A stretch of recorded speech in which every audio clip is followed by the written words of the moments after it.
Hey, I wanted to take a few minutes and go over a book that I was able to listen to by Baier, 3 days at the Brink, about FDR trying to win World War II and negotiating with Stalin and with Churchill.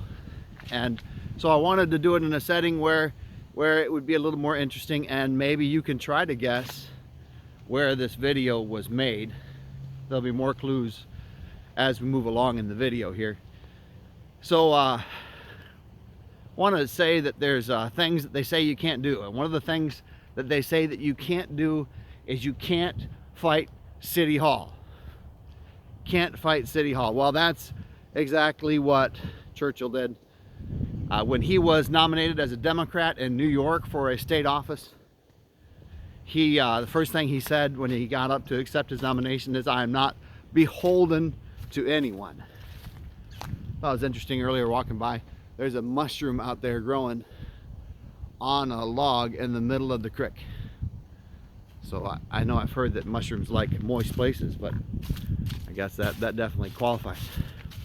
Can't fight City Hall. First thing he does, says, "I'm not beholden to anyone," and he makes the Tammany crowd upset, but he wins election. And early on in his career, a newspaper man latches hold of him and says, "Hey, this is a guy that could go far, could be president of the United States." And Roosevelt brings him in and keeps him close, and he does eventually become president. And so even though he had a debilitating disease that made it so he couldn't use the use of his legs, and he hid that fact and would stand at the podium, hold himself with his upper body strength, and try to hide the fact that he didn't have use of his legs. So they say you can't fight City Hall. Franklin Delano fought City Hall, was elected president 4 times, was not afraid to fight City Hall. As a matter of fact, ever hear the expression stacking the courts? And he was the guy who tried to do that. He was doing the New Deal, and during the Depression, everyone was desperate. They didn't care, and they let him do a lot of stuff. Well, eventually they started balking against all the changes he was making, and he got upset, and he said, "Can't leave all these old men in there." And so he said, for everybody who's over the age of, I think he said 60, he was going to nominate another person. And so fortunately our political system actually functioned back then, and they fought him on that, and it didn't happen. Otherwise we would have had a mess of the judicial system. But he was not afraid to fight City Hall. Another thing they say that you can't do is can't marry your cousin. That's something they say you can't do. And did you know that Eleanor's maiden name, her name before she got married to Franklin Delano Roosevelt, was Roosevelt. She was Theodore Roosevelt's niece and 5th cousin to Franklin Delano. And so I think that's interesting. I'm not sure that we should buck that trend. You can fight City Hall. Franklin Delano did it and became president 4 times, but not everyone would say their marriage was a success. Bret Baier kind of tiptoes around it and tries to be discreet and not come right out and say that he was unfaithful, but he certainly had some very close people that were female and did not have a close relationship with his wife after she found out about Lucy. And so so let's keep that one in place. It's probably not a good idea to marry your cousin. But Eleanor had a special place, and she used her influence and stayed in her position as his wife. She brought in Mrs. Nesbit to the White House, and they say that was a terrible cook in the White House, but the Nesbit family needed the help, and so they brought in Mrs. Nesbit, and she became the White House cook. They say the White House was worse for the wear because of it, but she had influence and did her own meetings and was an influential person. Eleanor Roosevelt. Franklin was a person of privilege from his birth. The Roosevelts and the Delanos were affluential people.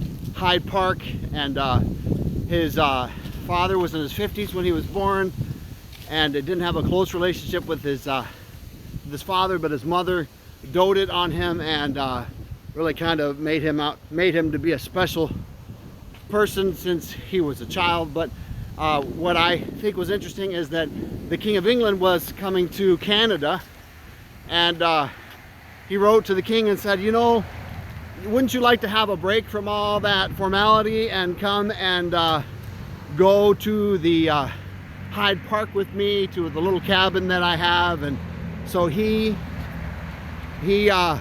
takes the King of England, serves him hot dogs for the first time in his life, and the king chooses to drink beer. And I thought that was an interesting tidbit that I shared at the dinner table to not much fanfare. So what about when Churchill was staying at the White House? Have you heard the story about that? So Churchill stays up late every night, and Roosevelt's staying up late with him most nights, getting up in the morning and having to keep his schedule.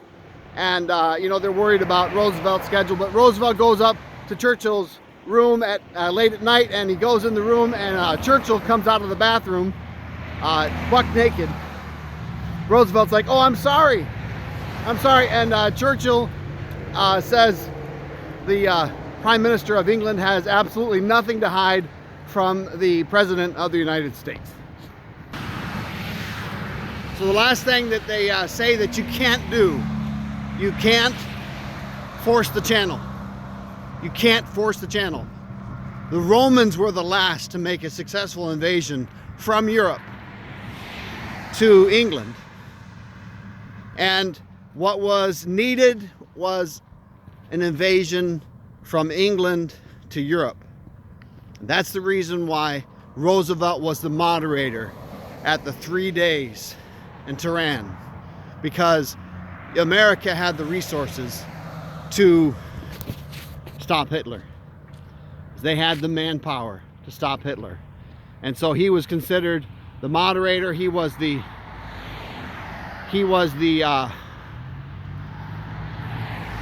person that kind of tried to keep Stalin on board.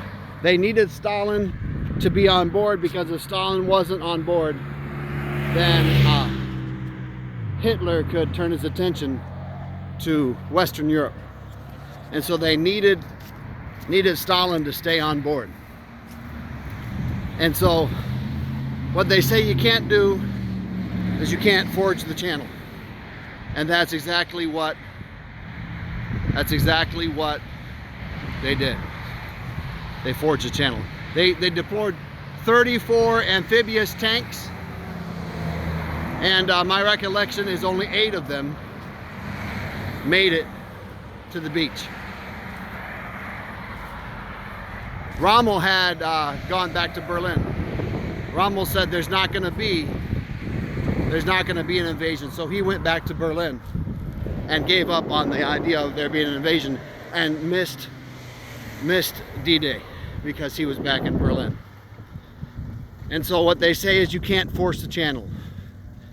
And in studying Grant, I felt like the reason why Grant was a success was that he was willing to pay the price in blood to win the Civil War. And unfortunately, that's the reason why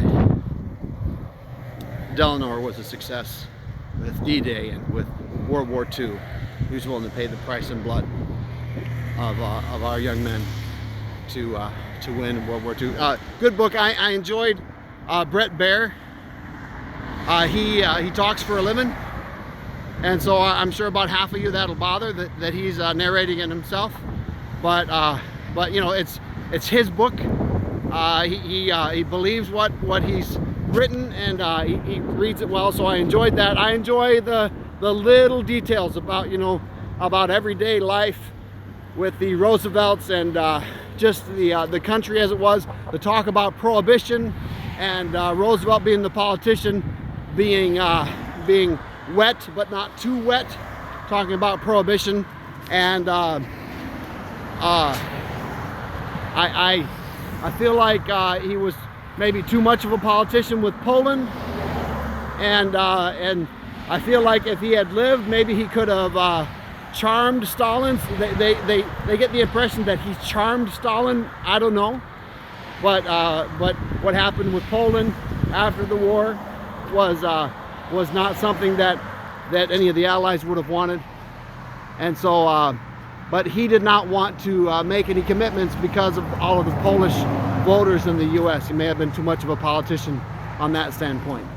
He made the huge mistake of allowing the Japanese Americans to be in internment camps during World War II, and you know, it's just interesting to learn the details of the situation. I felt like when he lost the use of his legs and he worked to keep cheer in his children and keep them with a positive attitude, that was one of the most inspiring parts of the book. His effort to remain cordial with the outgoing president, Hoover, when Hoover was upset with him for not cooperating, and him using his strength to stand at the podium, really is inspiring. And so you'll enjoy the book if you take the time to read it or listen to it. Thanks for watching.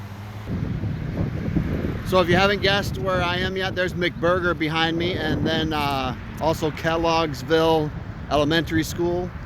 And thank you for taking the time to watch. Please like and share and subscribe and all that good stuff. I will do my best to get you some more interesting stuff. Guess where I'm at. Put a comment below. Have you figured out where I am yet?